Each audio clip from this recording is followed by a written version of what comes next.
Michigan. Michigan's way smarter. All right, we are streaming. We are back, everybody. Welcome to Sportfolio Kings Sweet 16 preview. Gonna pop up the good stuff right about now. Give me 1 second. Bada bing, bada boom. Let's go up here a little bit. Let's do this, and let's do this. All right, cool. Beautiful bracket. What do you think about that, Brett? I can't see it. Can't see it either. Well, if you look at our free, what do we call it? The March Madness booklet? Playbook. The March Madness booklet, we've got Playbook. Playbook booklet, whatever you want to call it. It's got a lot of interesting insights. What we want to talk about real quick is a little bit about performance, and then we're going to dig into Sweet 16 a little bit, talk about the matchups, what we're seeing. We watched most of the games, if not all of them. So we have some new insights on teams that we wish we probably had sooner. But still, if we go to assessing custom signal efficacy, Brett, you talk us through what this page represents and why it kind of shows our custom modeling performed well through the first 2 rounds. Yeah, so this is just an example of 2 signals, one being our offensive aggressiveness signal, and then also our comeback potential signal, and then just the aggregate signals. So if you took all of our custom signals, which was the offensive aggressiveness, defensive aggressiveness, comeback potential, height and depth, and then kind of weighted those appropriately, this would be the aggregate score, which is that final column there. And we can kind of see when you look at, and I just picked 2 out of here as an example, being the offensive aggressiveness and the comeback potential. So just looking at those signals on a standalone basis, you can see how accurate it was in kind of identifying and kind of overweighting and favoring those teams that did really well throughout the first couple rounds here. So the teams listed in green are the teams that made it to the Sweet 16. Those in orange are the ones that won at least 1 game. And then the red are the games that, they lost. And of course, you're not by any means going to be perfect, but given the chaos that we've seen this March Madness, and it's been tons of fun, the fact that our custom signals were able to discern and kind of, lean in to those teams that at the end of the weekend were performed the best and made it the farthest thus far in the tournament, I think is really impressive. And just as a recap, these signals are based on various variables that we find are relevant to the particular theme. And then we apply, a proprietary weighting system to those variables that then ultimately spits out a score. And then that score is ranked relative to the field of teams that made the tournament. So, just like an example, let me try to pull up exactly, without revealing too much, since these are proprietary signals. I'm going to give you an example of some of the variables that lead into our offensive aggressiveness signal. So just like some of the variables that we like that kind of we feel are relevant when assessing, all right, I want to know how aggressive is this team's offense. So obviously we look at points per game. We look at field goals attempted. We look at 3-pointers attempted. We look at their 3-point rate. We look at the points actually scored from 3-pointers. We look at free throws attempted. We look at offensive rebounding percentage. We look at block percentage. We look at steals. So these are the types of things that go in to our offensive aggressiveness kind of signal. And then we, again, weight or underweight those various kind of variables. that then ultimately spits out a score. And then again, that score is ranked, again, relative to the field of 68 teams. And by doing that, this is the outcome. And, so Alabama, ranked as the number 1 team, Gonzaga, Baylor, Oral Roberts, okay, ranked in the top 5. Yeah, just this in itself, seeing Oral Roberts so high against Ohio State.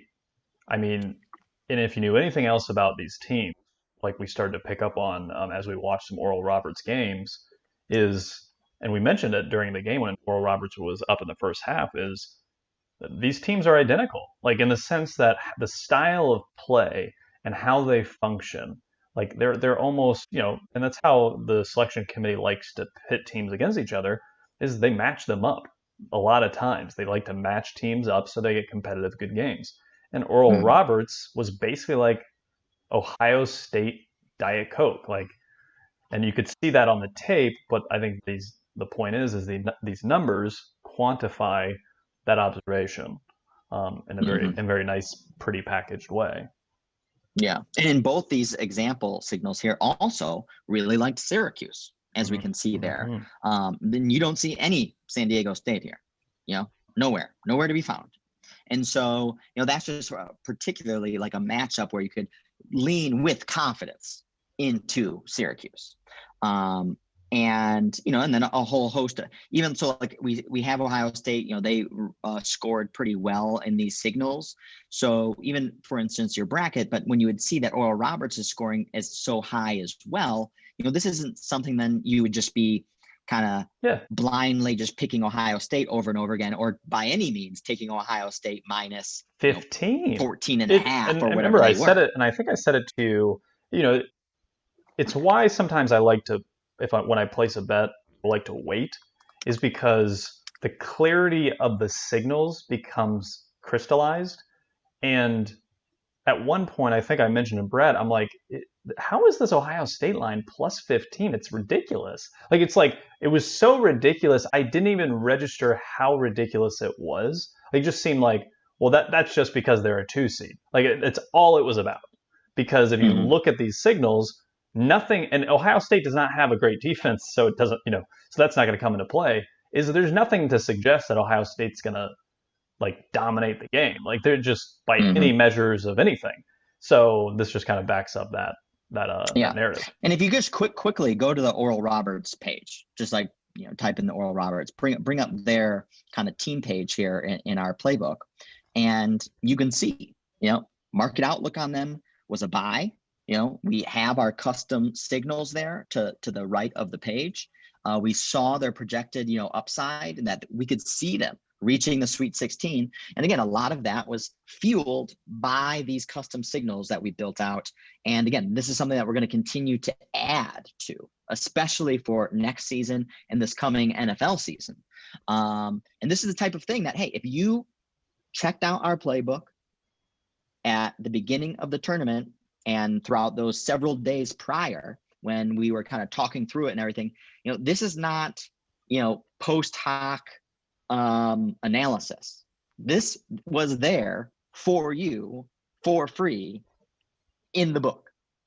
So we had this all out there ready and available for anybody who wanted to take advantage of it. And hopefully you were able to, the way we were. Yep. And even on the betting insights page, put high percent covers versus top 50 teams. They covered Ohio State, one straight up. They covered Florida, one straight up. So I mean, that's why we built these charts. It's why we give you these numbers, and then we try to contextualize it best we can. The time we had, so yeah. Definitely keep an eye out for next year, because we're definitely going to be improving all of this and getting it out even quicker. Yeah. So let's move on to Sweet 16.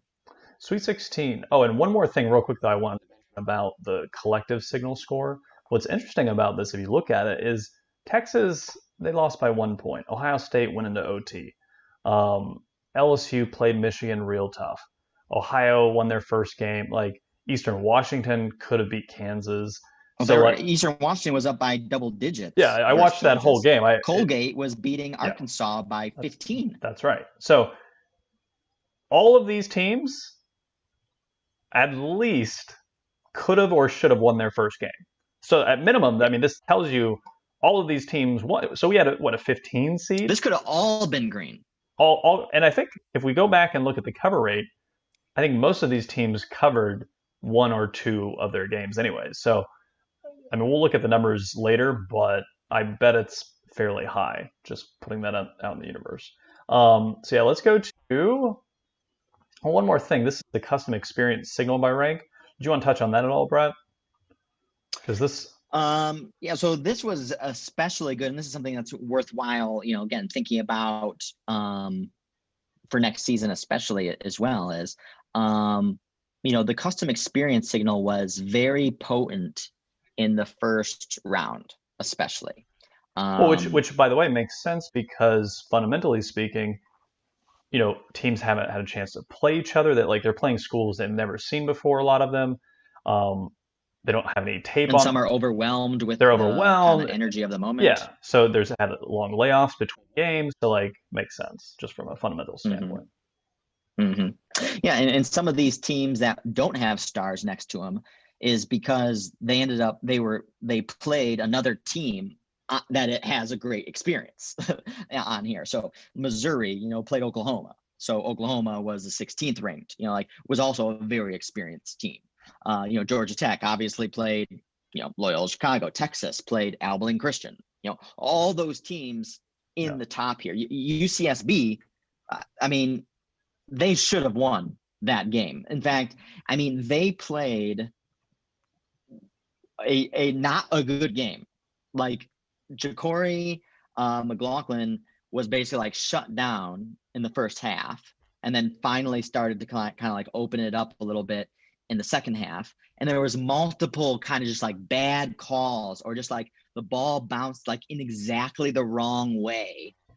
That kind of, you take all that kind of collectively together, you say they had very bad luck that game and didn't even play to their potential, and they still lost by one with a final kind of tip shot potential in the final seconds of the game.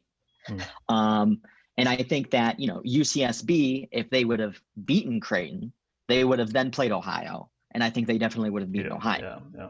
So you could have had UCSB now in the Sweet 16 as well. That's a good point. Very good point.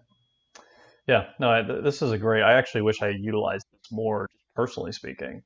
Especially look at UCLA. Again, that's exactly everyone was very that's down. Exactly who I was going to talk about. This is something that even if you're down on them, you have to look at this and say, all right, let's take the foot off the hate pedal. Yeah. For UCLA. Well, and remember, and if you look at it compared to BYU, I'm not sure their signal rank on the top of my head, but they lost their two best players last year. UCLA, their top 14 rank experience.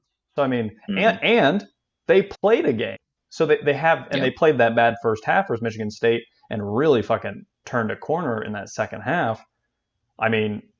If they carried that over at all to BYU and BYU had any issues, UCLA was going to win. You could tell in the first 5 minutes, BYU has no chance. No chance. They're completely on different planes because of the experience. And I think it was doubled down because they got to play Michigan State a few days before. Yeah, and the other thing I would point out here too is Rutgers. So again, a lot of people were down on Rutgers. Rutgers should be in the Sweet 16, absent a that was magnificent collapse in the final kind of 2 minutes of that game. Big Ten, baby. Oof. Yeah, no, that was the flukiest.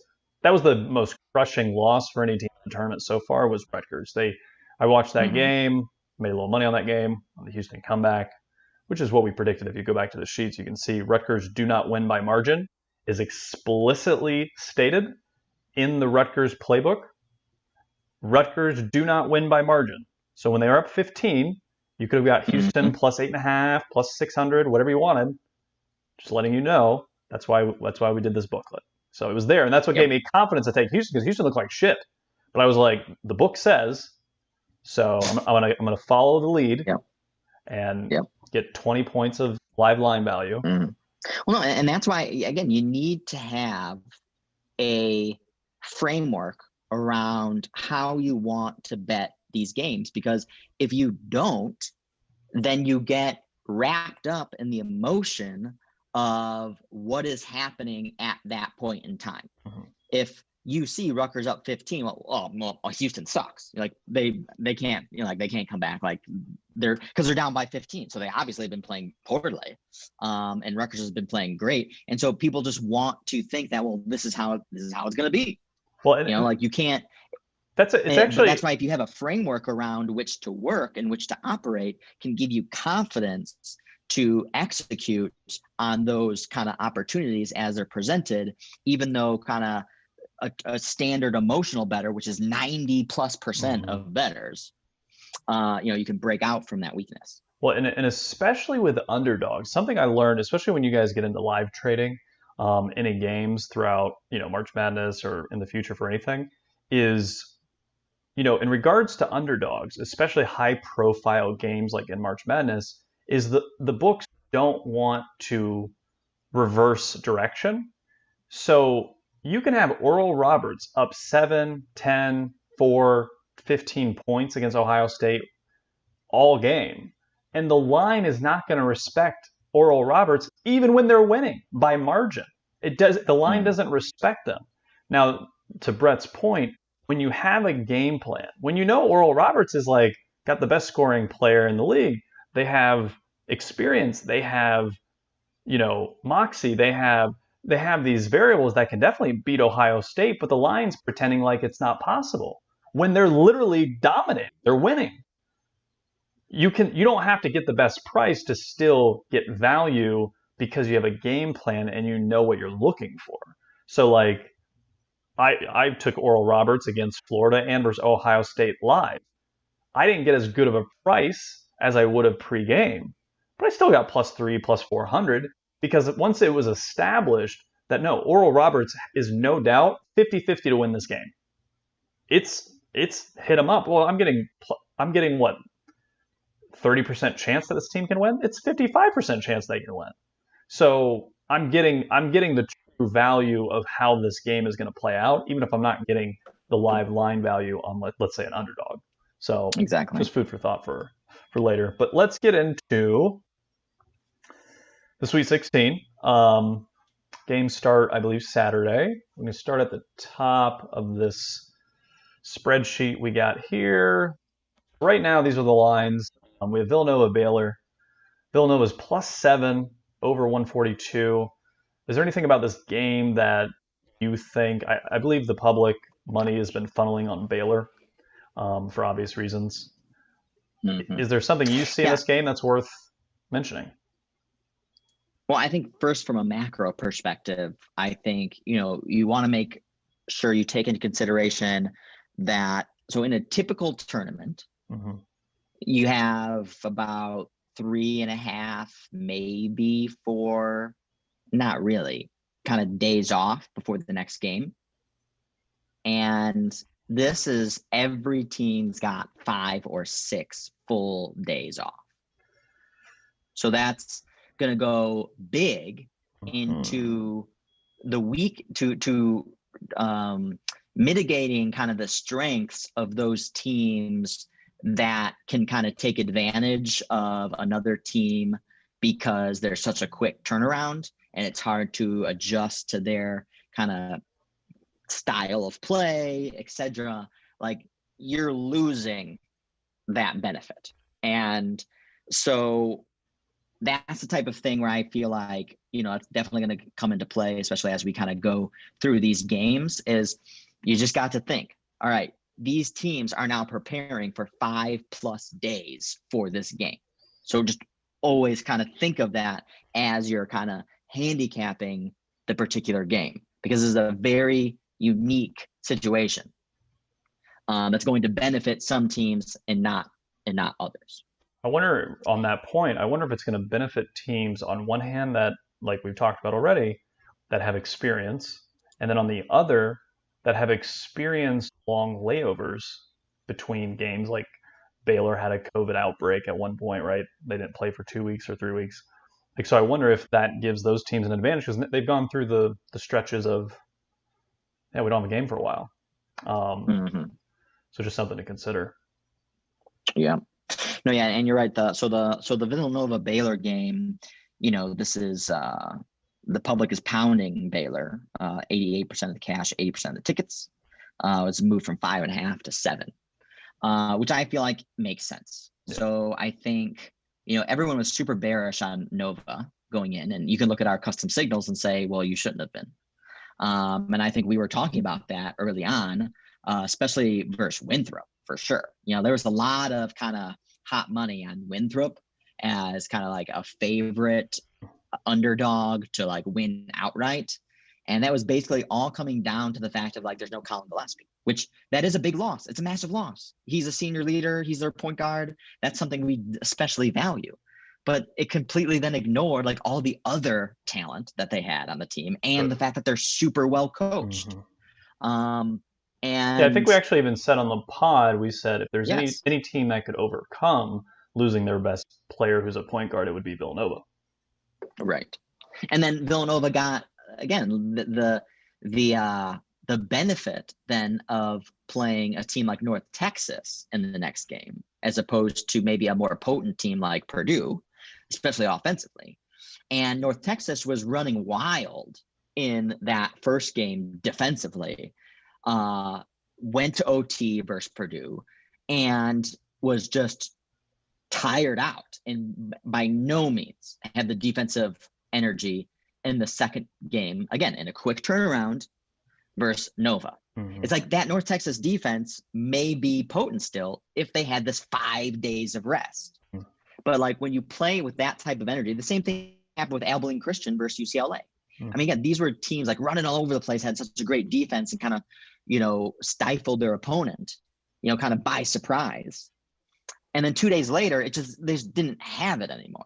That's actually great. I think that's a great signal to apply to the slate this weekend. Is where's the defense at, right?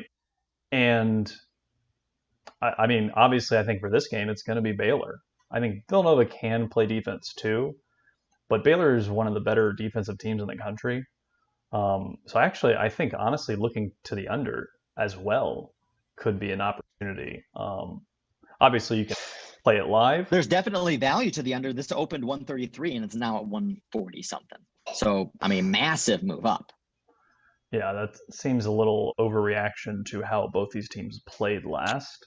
Yes. No, I agree with you. I like the under here because Baylor's got a tough defense and Villanova can definitely go cold. Well, and remember, so what did we see in the tournament that was delayed an extra day than what it normally is, I believe, is a ton of unders, right? Across the board, especially the first 2 days.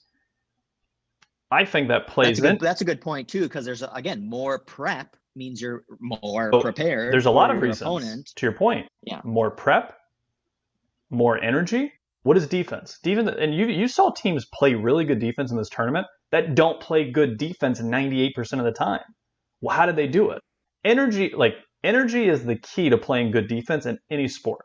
Like, if you do not bring like full intensity, that's when your defense will probably be lackluster. But if you do bring that energy, bad defenses can have good games. And that's what you saw, I think, across the tournament. Like, I think LSU's first game, like LSU's got terrible defense. You saw what happened, what Michigan did. Just any given point, roll off 10, 12 points. But like, I think the first game, I forgot who they played now. Was it? Yeah, St. Bonnie's. Like, St. Bonnie's couldn't do anything. Now, granted, a part of it is St. Bonnie's is cold because of the layoff. So offenses had a layoff, so not really. And defenses had time to like energize, boom, get ready. So I think defenses, unders is kind of a good theme to consider this Sweet 16 first game for sure.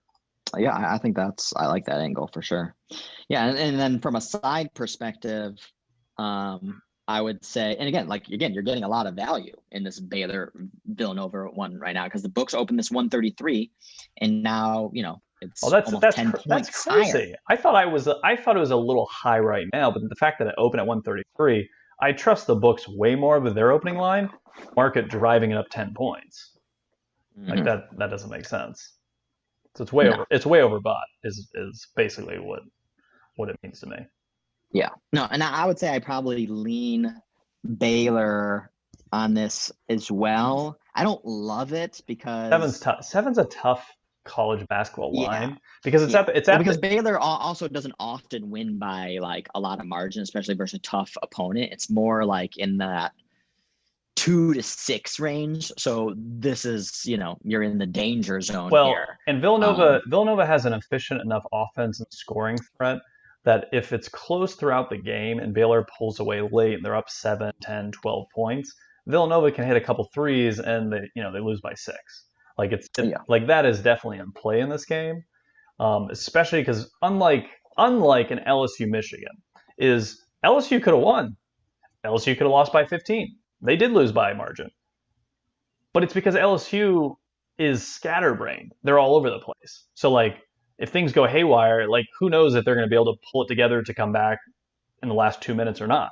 Whereas Villanova, like they play the same brand of basketball, so like they're going to be efficient even in the last couple of minutes of a game. So they're more likely to cover a 7 than like an LSU versus Michigan, even though LSU had a better chance of winning the game even straight up, if that makes sense. Mm-hmm. So it's almost like if you like Villanova, like you might as well play the money line. If you like Baylor, I don't want to play minus 310, but you might as well play the money line because the 7, like you don't, either it's a close game or it's a blowout. Like there's no, I don't know, the 7 to me. Or you can maybe tease Baylor with the over. Yeah, or the under. I would actually prefer probably the under. Well, I'm saying tease it up. Tease it to the and under. Play the under. Yes. Yeah. Cool. So Oral Roberts, Arkansas, man, they and I get why this one makes more sense than the Gators. The Gators line was they're doubling down on the Ohio State line, which was, this team sucks. Everyone's gonna think they suck. Like, but they don't. They don't suck. They have the best score in the country. Like, fucking stop that shit. Like, but 11.5 seems kind of steep. I don't know. So I'm gonna make arguments for both sides here because I can see. So that's why I'm really gonna have to think about this one. So first of all, the public is on Oral Roberts, maybe unsurprisingly, especially at this price. When you look at this price, you have a bit of sticker shock, I guess, at first glance. Yeah. And think that Oral Roberts, like they're in the Sweet 16, they just beat Florida and Ohio State. Yeah. Big names. And so 76% of the tickets is on Oral Roberts. So 76% of the dumb schmucks are on Oral Roberts, thinking they're clever, taking them over Arkansas. So Arkansas is a better version of obviously SEC team versus Florida, same as Florida. Arkansas is obviously better than Florida. Still got the speed, athleticism, kind of high effort defense, but much more effective from an offensive perspective, much more consistent from an offensive perspective. Colgate, very good offense, right? Was beating Arkansas by 15. And then Arkansas basically, for all intents and purposes, might as well have went on a 30-0 run in this, over the course of the game because they ended up blowing Colgate out. It was their defense that did it too, by the way. It became when they were engaged on defense, it was over. Oral Roberts gave up, 90 to Florida. Oral Roberts has one of the worst defenses in the tournament. And to your point, in the first game versus Ohio State, they had energy, and so they played a better above form of expectation. Defense. But also Ohio State played that was a bad game by Ohio State. It was one of the worst games I seen them play all season. And then and then they still had multiple opportunities in regulation and in OT to win the game, and they were just complete chokers. And everybody was missing free throws, turning the ball over, missing wide open threes, multiple times in a row, missing layups. It was just a perfect storm for Oral Roberts to squeak that one out. And then Oral Roberts was down by double digits to Florida in the second half. So in the second half, and Florida then kind of started taking jump shots and 3-pointers instead of ramming it down Oral Roberts' throat in the paint, which is, I don't know why, but I think Arkansas is better coached, obviously with Eric Musselman. You got 5 days for an elite coach. I think Eric Musselman's an elite coach to prep for this Oral Roberts offense, and specifically for O'Banner and Amos. And or Amos. And so I would, and then especially because the public is on the Oral Roberts side, I'm going to lean Arkansas covers the double digits. So you won me over in the argument, and I think here's why, and I know we didn't do the other side yet, is I think this game is the perfect, either Arkansas blows them out or Oral Roberts has a chance to win at the end. Squeaks it out. Yeah. Like there's no like Arkansas won by 7, they were in control. Like, because to your point, I think it ends up like Colgate, but minus Oral Roberts being up 15 points. Just because Arkansas's defense will be engaged, and key point is Oral Roberts, who did they just beat? Florida. Who does Arkansas play in the SEC? Florida. So like Arkansas is not going to take this team lightly. Like they just beat Florida. Like they've played like it's basically like it's that 2 degrees of separation.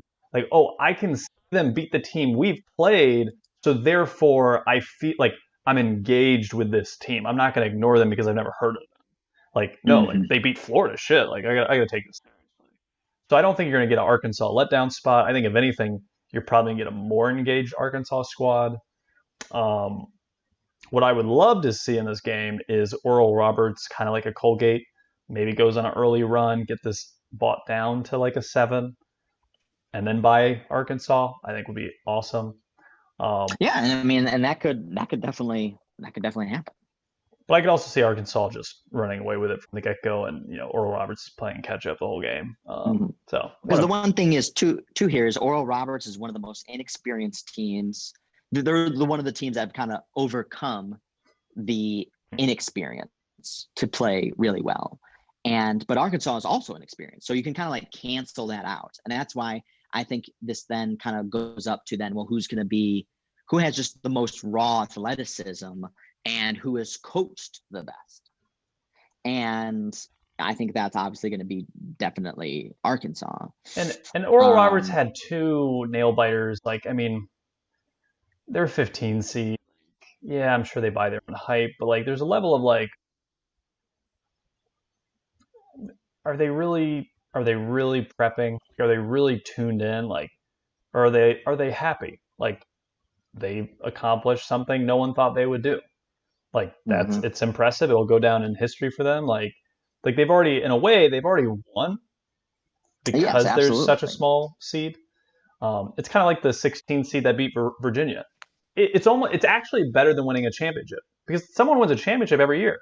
There's only one 16 seed that's ever beat a 1 seed. And those players have claim to that. Like that in itself is like a monumental thing. So I could see Oral Roberts having this kind of, they're just happy to be here type mentality, whereas Arkansas might have this like, screw it, here's our chance to get to the Final Four. But yeah, we can move on to the next game. Oregon State, Loyola. Well, now the tune has turned. Loyola's getting mad respect. -1.5. Over under 125.5. And the public is on Oregon State. 67%. And I have a theme. I think this is where Pac-12 gets exposed.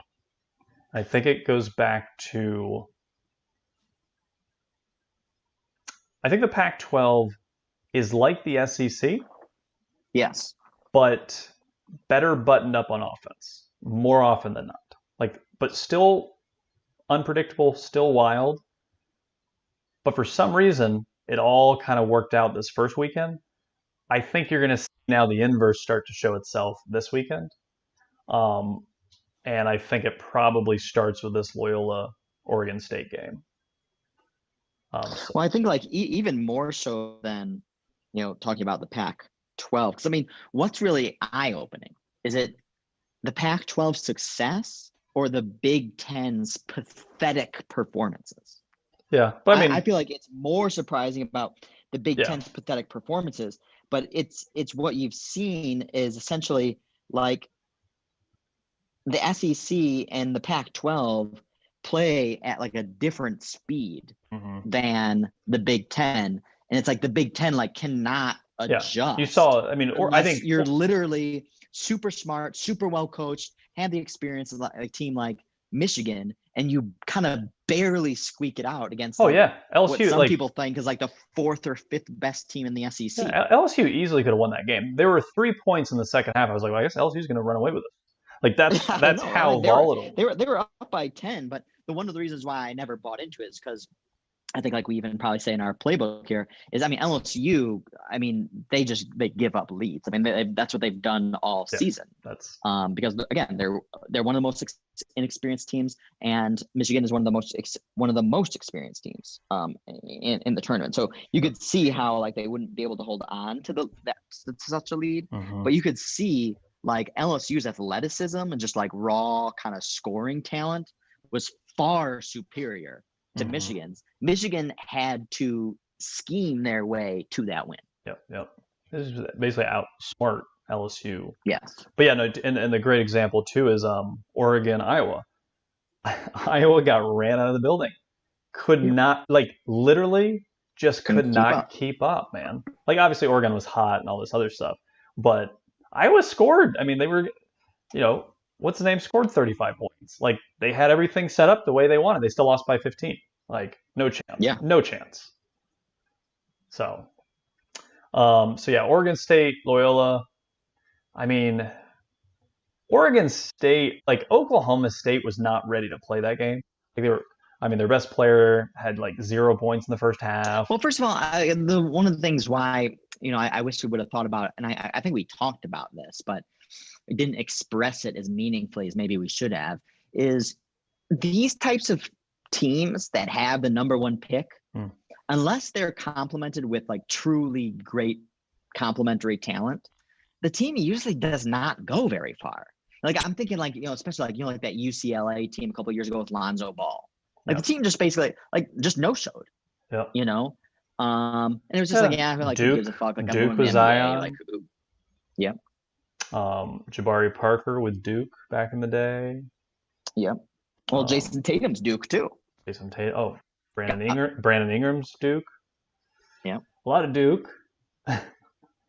And it goes back to the theme of, I saw on Twitter someone's, asked a question about why are mid-major teams doing so well? And I think it goes to like team chemistry, is when you have a star player, to kind of what we're talking about, is there's less emphasis on team basketball and putting in the work to have good team basketball, because I'm about to go make $10 million in 6 months. I'm going to do what I'm going to do. And you literally can't blame them. Like Cunningham, and I'm not saying they do it on purpose, but even subconsciously, like I need to score 20 points. I don't give a shit if we lose. I got to get 6 assists. I got to do these things. Like, I'm not going to pass that ball when I have one-on-one. I'm not going to do it. Like, I got to go make $10 million. So the teams that don't have that have a little more maybe advantage sometimes, because it's all like the team has to play cohesively to win a basketball.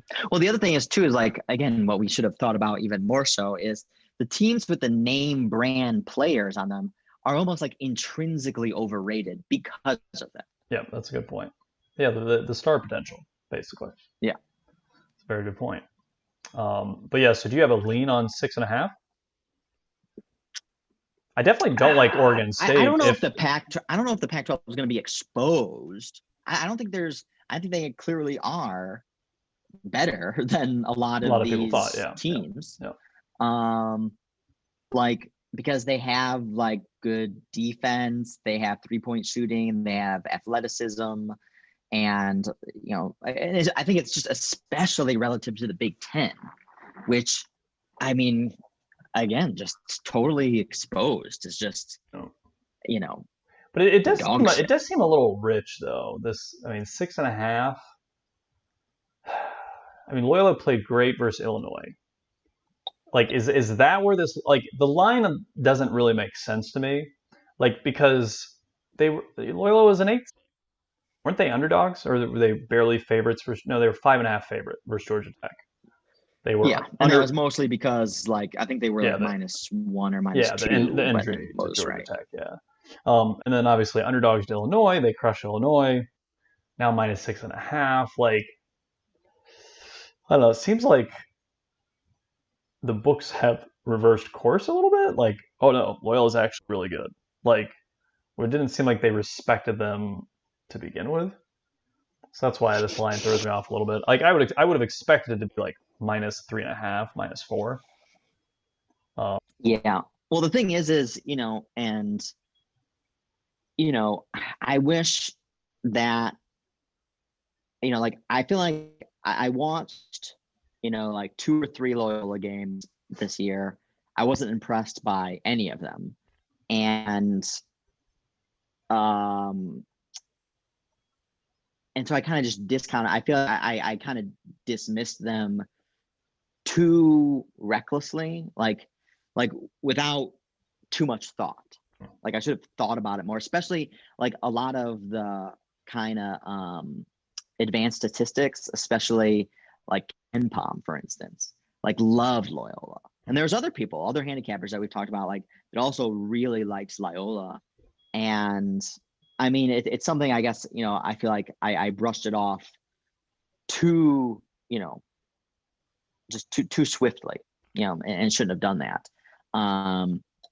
Because I was not able to take advantage of these Loyola upsets the way I feel like I should have been able to. But I watched both those games, and Loyola, they're just, again, not athletic, not tall, not particularly good at threes or anything like that. Like, I mean, they're good enough. Mm-hmm. I They guess don't score a ton of points. that's what I was going to say about this game. If you can bet live, there's no reason to take the 6.5 because I think you'll get a better line. I think that's kind of my thesis on this game. Is I think it's a little high from an open, but it doesn't mean that Loyola won't cover it if they win. But I think you can get a better line live. So I think that would be my personal game plan, is try to get them at 3. I feel like if Loyola wins this game, they're going to the Final Four. Yeah, I think so. Because it's hard to prep for Loyola on 2 days, because you're basically not even prepping for them. Yeah. So, so say they play Houston or Syracuse, so this is going to be a good matchup, and because Oregon State has a good defense. The thing is Oregon State, I mean, obviously they've been one of the hotter teams, and it's just like, how long does that keep going? They almost cracked down the stretch versus Oklahoma State. And I think that's actually a sign. I think you see in the first round, teams like Kansas really struggled versus Eastern Washington. Probably should have lost. If Eastern Washington, like, there was a stretch there, like at the 10-minute mark in the second half, that if Eastern Washington had just like got out the other side with like holding a lead still, like the game changes and they probably go down to the wire. Yeah, that could have unraveled. The thing is, and that's why one of my favorite picks this past weekend, and I'm actually in this handicapper contest on this Better Than Vegas site, the BTV. So if you want to check out my picks there, and one of my picks this weekend, Michigan was -4 is one of them on the final day, and then the other one was Bama. I thought they would just run Maryland out of the building, which they did. And then my last one was USC, primarily based off of, I was never bullish on Kansas to begin with. This was one of the worst shooting Kansas teams that Bill Self's ever had. They don't have a dominant player. And one of their biggest kind of advantages on a particular team is like maybe if they have like McCormick inside is like bigger, more athletic than whoever the big man is on the other team, and they can kind of get an edge there. But that's not going to happen versus USC. That didn't happen versus Eastern Washington. Eastern Washington, and so if you looked at our height, our custom height signal, which again doesn't just look at the average height of the team, it looks at the height of the team of the players that actually play the most significant minutes. And Eastern Washington was one of the tallest teams in the tournament and gave Kansas trouble. Now Kansas is about to play a team that's even taller and much better. And so I thought, and at USC -1, I thought that was like, it was easily one of my favorite plays of the weekend, and it was one of the plays that I made the most money on this weekend, and was one of the easiest. Like as it turned out to be, was one of the most no sweat ones. Didn't have to sweat as they at pretty all. much blew the doors off from them right from the get go. Yeah, good. That's a good point. Wow. Syracuse at Houston, not at Houston. Syracuse, Houston. Syracuse +6, total 140. Houston's best player has like a hip flexor problem. This line of any of them, I think the public's on Syracuse, but I don't understand how it's +6. Makes no sense to me. Oh man, it looks like there must be some sort of smart money on Houston, as this went from 5.5 to 6 with basically only 30% of the tickets on Houston.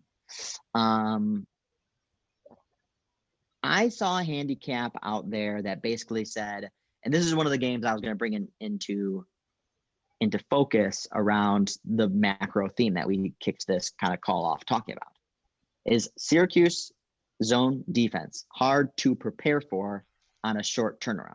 Good point. Now Houston's got 5 days to prepare for it, and you got Ralph Sampson, one of the best coaches in college basketball with 30 plus years of experience. I mean, again, it does seem like a lot of points, but this seems like a buy sign on Houston.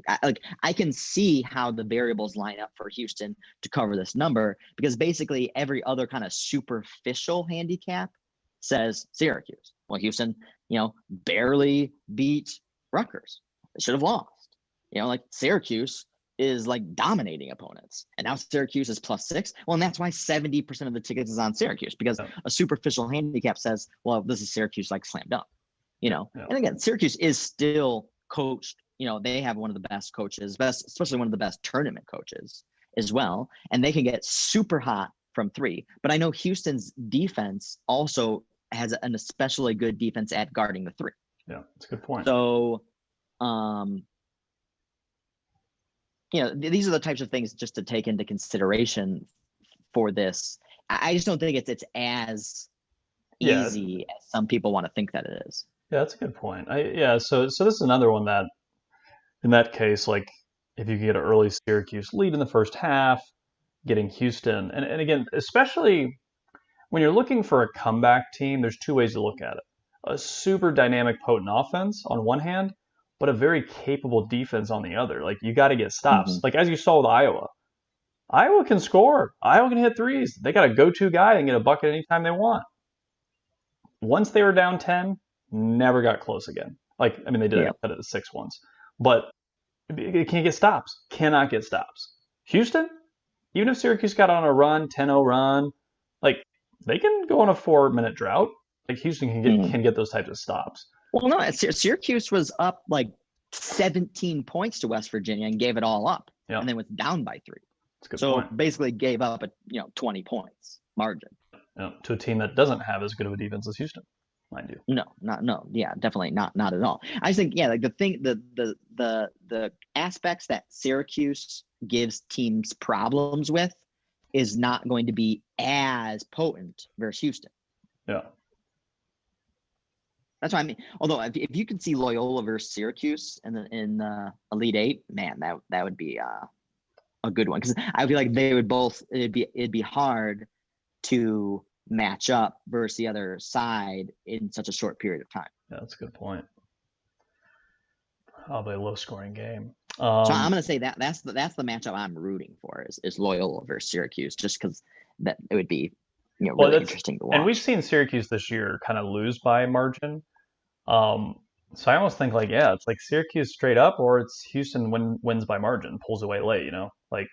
Don't really see the number coming into play. If it comes into play, I think. And the thing is what you don't want to do. Remember, we've said this before to each other as well. Well, this team should have lost, so therefore they're gonna lose. No, in fact, when a team should have lost Creighton. and then wins, then it's the weight is lifted off your shoulders. Now you're playing with house money. You shouldn't even be in the tournament anymore. And we've seen teams go on runs with that. And we've gotten burned in the past kind of using that philosophy. Like, well, this team shouldn't have even won this game. Yeah. So they don't even deserve to be in this next round. So therefore they should lose. Yeah. No, it's a very narrative driven, not backed by much foresight or data type feel good perspective. But I think to your point, when you're thinking about live lines and stuff, I feel like in a lot of these games, you're gonna have a better option. The only one I would say, like maybe the Baylor Villanova one so far that we talked about, I could see maybe Baylor kind of just taking a 15-5 lead right off the bat, and Villanova's just kind of constantly trying to get some headway and just can't. But like Syracuse, Houston, Oregon, Loyola, Oral, and Arc, like I think all those games you can get better line. Good chance of getting a better line, yeah, for sure. Yeah, on no matter which way you lean. Yeah. I'd agree with that for sure. Like I actually, in the Syracuse Houston, I would say I wouldn't be surprised if you can get Houston essentially pick. Yeah, or even plus if Syracuse is up 11, I think they reverse it just like Rutgers and just assume that it's a bad game or something. Florida State, Michigan. This might be your favorite game of the Sweet 16. Yep, I was just gonna say this is gonna be one of my favorite ones. Definitely going against the line action. Michigan opened 6. 2? They're not a 2. I'm gonna have to bet. So it does look like maybe there's, I mean, again, like this is, we don't put too much kind of merit into these numbers, but 50% of the tickets only, but 70% of the cash. So like implies there's like some smart money on FSU. But I don't think smart money is buying FSU at +2. No, that was at +6 or 5, 4, 5, 6, I could see, but almost a pick 'em. No, I think Florida State again is super, super sloppy. You saw how bad they played versus Colorado in that first half. If they were playing any team that had any sort of kind of offensive capacity, then they would have lost that game. Yeah. And I think Michigan is just better coached, better discipline, better schematically. Michigan's probably going to struggle versus Florida State's size. I mean, basically everybody does. Yeah, but Michigan has some size too. And Michigan had their struggle versus LSU. I think LSU was a bigger mismatch than I think you called it. I think you originally said when we were doing our brackets that if a team was going to beat Michigan early, it was LSU. It wasn't you were never worried about this matchup. No. Yeah, so I think LSU was Michigan's match if LSU was more consistent defense. Like I think you're getting a premium here for Michigan because you're getting the anti-bias against the Big Ten. The Big Ten is being sold off. Yep. And that's one of my handicaps that I talked about on that BTV site when handicapping the Michigan versus LSU game, when I leaned into Michigan -4 because that line opened up like 5.5 and was sold down to 4 based on the anti-bias towards the Big Ten. You see all the Big Ten teams going down, performing very poorly. And so Michigan is getting taken down in sympathy with those teams.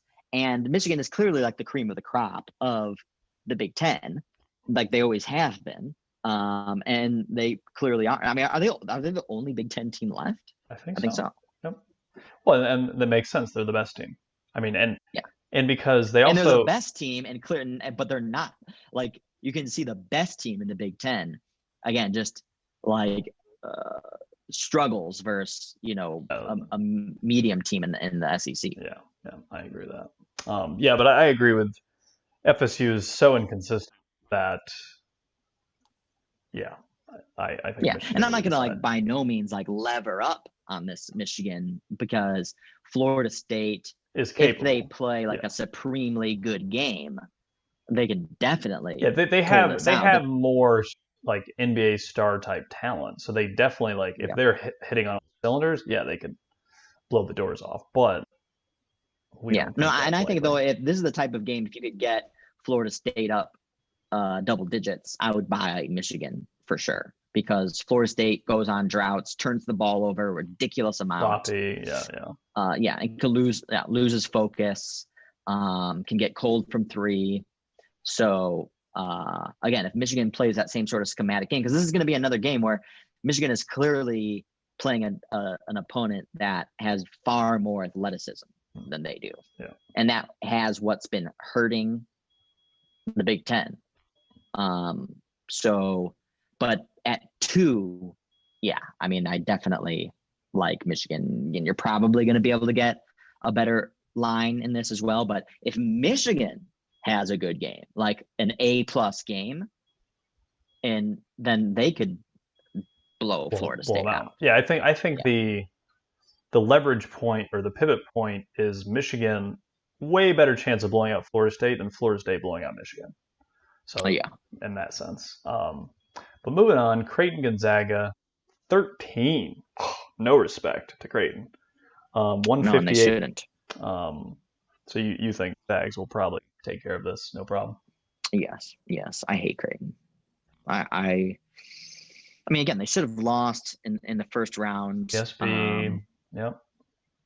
And which I expected them to lose. So, and then like the game versus Ohio was like not really a byproduct of Creighton. It was more like Ohio was having just a standalone miserable game. Yeah. Which is out of character because Ohio had a pretty good offense too, right? It's kind of like it was just a bad game. I mean, this is like you're out of a Yep. And kind of like BYU, missing layups, like BYU versus UCLA is like UCLA played great, but BYU was so out of rhythm the whole game. Yeah, that was a bad game. Yeah, by BYU. For the same thing like for Ohio. I mean, like Jason Preston didn't even score a point until like 10 minutes into the second half. That way, so. For sure. And so I unless Creighton like just is unconscious from 3, even if they are, Zags are still Gonzaga just scores so effortlessly. Zags are going to win. That's not going to be the issue. The issue is by how much.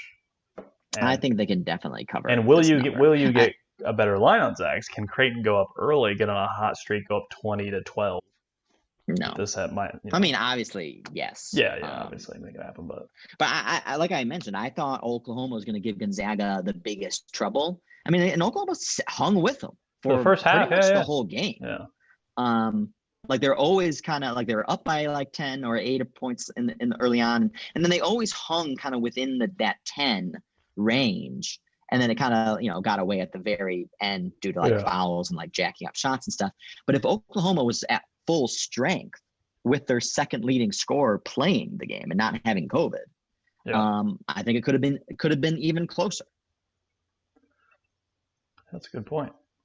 No, but I would say I lean Gonzaga in this one. Okay. Yeah, that makes sense. I'm not going to touch Creighton with a 10-foot pole. Oregon, USC. Obviously, these teams played each other. Tournament. Yeah. Oregon +2. I mean, Oregon obviously had the game of their life versus Iowa. I mean, it was unbelievable how just everything was going in.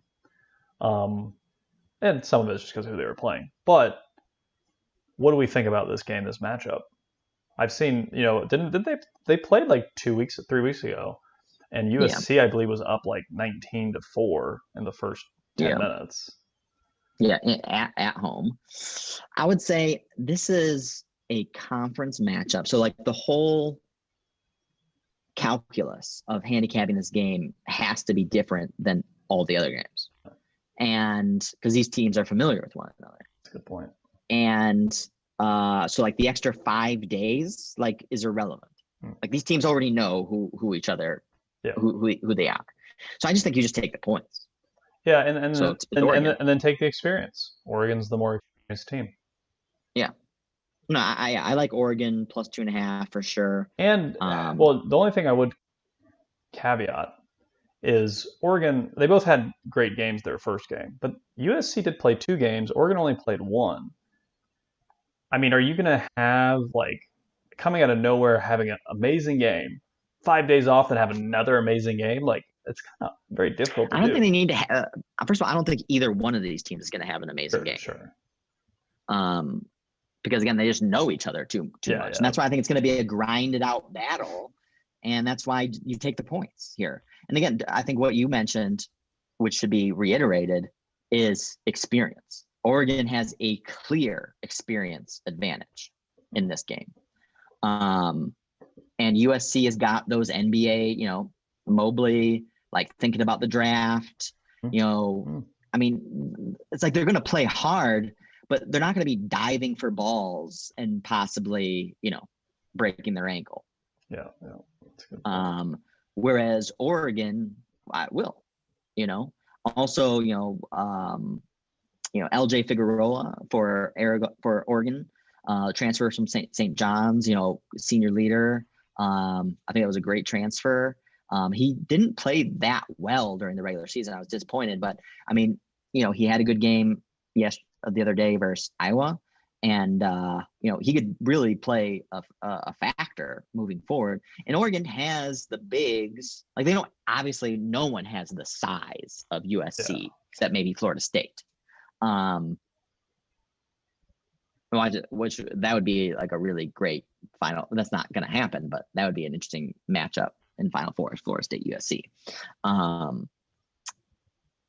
But yeah, so I just think the conference opponents, you just take the points, take the team with the more experience. I think USC, you'll probably get some volatility in this game. Like you probably can get good lines on both teams. probably bad. Yeah, I mean, the thing is why I would lean with taking Oregon off the bat is because I could see, like the volatility stays in a relatively tight range. So it's going to be like plus 3.5. Maybe you get plus 3.5 on both sides. That's a good point. But I think it's going to be it's going to be a back and forth kind of grinded out game. In fact, what's the 139? I would take the under. Yeah, I was thinking. This is an under game that I would say. Yeah, because they know each other so well, their defense will be intense, and for sure. And as you saw, I mean, part of Iowa's struggles was Oregon's defense. Like I know Iowa scored a lot of points, but it was predicated on game flow, not because Oregon's defense wasn't playing well. Like get a better defense in USC, good defense in Oregon. Last but not least, UCLA, Alabama. This line seems a little high too. UCLA plus 6.5. I know Alabama can run teams out of the building, but UCLA is playing really well. What's your feeling on this game so far? Yeah, I don't feel strongly either. Do we have the market? What's the market on? Yeah, so 71% of the tickets is on Bama, 85% of the cash on Bama. Yeah, this has gone from 4.5 to 6.5. So, but of the 6-7 point team games, I think if I had to bet one for the upset, this is the one I would bet. And part of it is because watching UCLA tape before the tournament, so it's already like a pretty senior team, is I didn't understand why this team wasn't talked about more just watching the tape. But then I looked at some of their numbers, and basically, like the Michigan State game, the team has a lot of inconsistency, which, they have like a good half and they have a bad half. And like the bad half, USC won a last second shot because UCLA let them come back. So it's the team has the makeup to be like pretty darn good. I think we've even seen that. The question just becomes like, are they going to do that for two halves versus a team like Alabama? But based on how they've been playing, like there's a confidence. They've played 3 games. Now they have a little bit of a layoff. Well, let's think about this. So UCLA played Michigan State, all right, defensive oriented team, not offensively explosive. Then they played who? They played BYU. Okay, so and BYU they did not have a good game. They can be offensively good, but they're not like super athletic. They're just can be explosive from 3 and stuff like that. And so they were kind of just shut down. And then Abilene Christian, one of the worst offenses in the tournament, and literally like one of the best defenses. But again, they were totally worn down after like, a tough game versus Texas when they were just running all over the floor. And so like basically like 3 decent matchups versus UCLA. This is completely different. That's so UCLA has not faced a team anywhere close to this Alabama team that can literally drive it like right down the lane, shove it down your throat, or just be like smoking hot from 3. Interesting. Well, and play good defense. Huh. So I'm just saying, what we've seen from UCLA and UCLA's success is this is a different type of matchup. That's a good point. But what I guess what I Alabama played, Maryland, tough defense. Well, I'll tell you what I liked. I'll tell you what I like about UCLA is it got to a point in the BYU game. They put I forget his name, Figueroa, I think. Is that his name? No. Sorry. Johnny Usain? Yeah, Usain. BYU, I believe it was, put a guy on him after the first half to just shadow him so he couldn't get the ball because he literally was making everything against him. But it didn't matter like the team offensively since the second half of the Michigan State game has just had such good like rhythm and cohesion and team chemistry that it makes me think UCLA will probably get their points, and then so Alabama will definitely get their points. So I don't know, like an over seems like there's a prop bet, at least on one bookmaker I saw, that you can wager who's going to score the most points this weekend. Mm-hmm. And obviously, like Oral Roberts in Arkansas is the highest one, but I think this might be the one to take. It's the third on the list as far as totals, but taking the over of who scores the most points in which game, I think it could be this game. I think this might be the one. Yeah, that's an interesting angle. 145, so you put each team at 70 or so. You're right about there. 75, 70 type game. You're right on it. Yeah, the highest. Let's see. Yeah, I could see Florida State, Michigan being pretty high. In fact, it's right around the same price too, 143. I just don't trust Florida State. Just every time I watch them, I'm like, ugh, what is this? Is this what they call basketball in Florida State?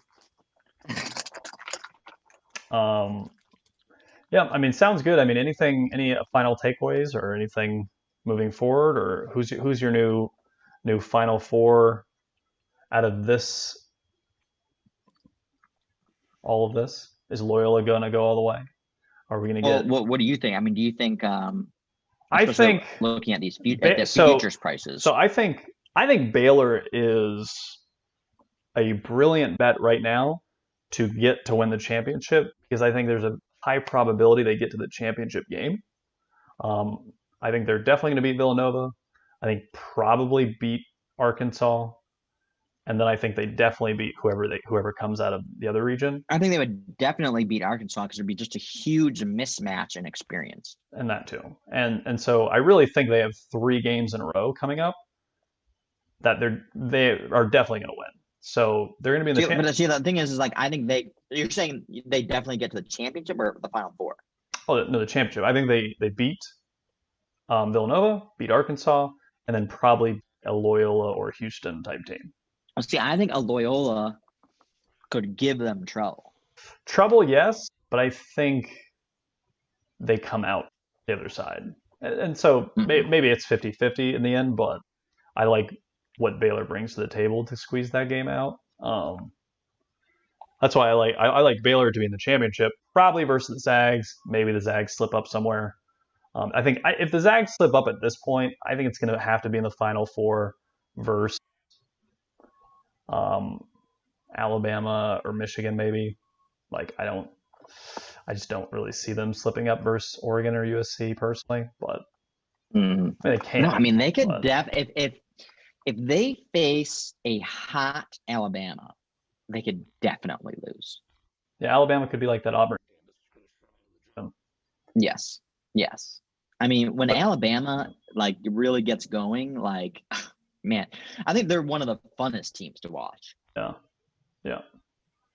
Yeah, so I think if you had a Final Four right now, I think it's looking like probably Bama/Michigan, probably Zags, probably Baylor, and maybe And that's why a also dark if you horse. got an Elite Eight matchup of Michigan versus Bama, Mm. that's one where I think you get a really good Oh, opportunity to make some money on Alabama, because I mean they're basically like better the version. varsity version of LSU.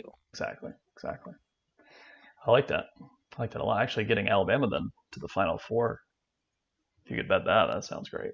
Yeah, actually, you don't have that one on here, but I didn't see that on the book I was looking at. mm. But yeah, sounds good. Any final thoughts?